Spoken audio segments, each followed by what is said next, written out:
Good morning, Life Team family, on this Friday, June the 24th. It's just an amazing morning here, and yesterday was just quite an incredible day on Thursday just to see how God moved throughout the teens' lives.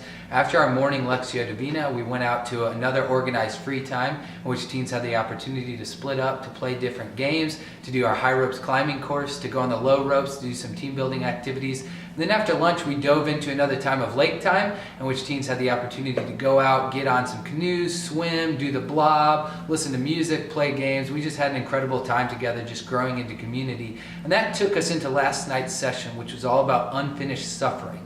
And if Wednesday night's session was on unfinished courage, to have the courage to surrender our lives, last night we talked about how specifically as Christians, we have to learn to surrender our lives at the cross. And the cross is the place of suffering.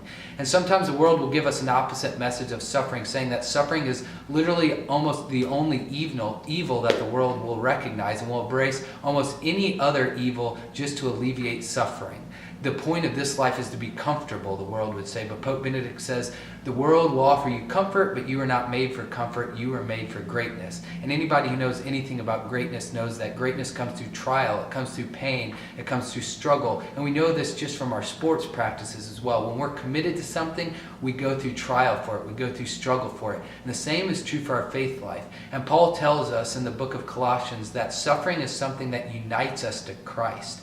Christ came and he suffered, and since Christ suffered, he redeems our suffering and gives it purpose. It's not empty, it doesn't lack meaning, but he redeems it, which means our sufferings have the ability to unite us to Christ.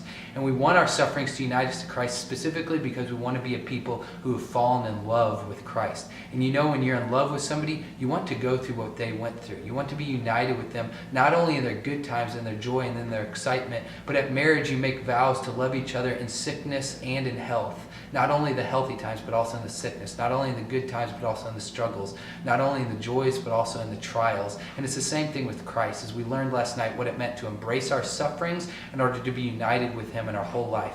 And then after that, we actually went out and we did a crosswalk, because we closed the night with this quote, he who wishes to be my disciple must take up his cross and follow me. We actually took up literal crosses and we did a crosswalk throughout camp, imitating that Via Dolorosa where Christ carried his cross through Jerusalem on the way to his crucifixion.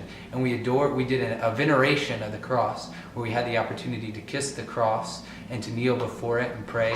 And then in small groups, the teens broke open this idea of suffering, where they have suffered and how that can unite them to Christ. And then we closed out with some time of praise and worship, and then just had an ice cream social and dance party just to close out the night. And so I just challenge you right now to pray for your teens and whatever sufferings they've experienced in their lives, that those sufferings may unite them to Christ as we go forward into today on this Friday, where we'll be talking about the resurrection. Thanks, y'all.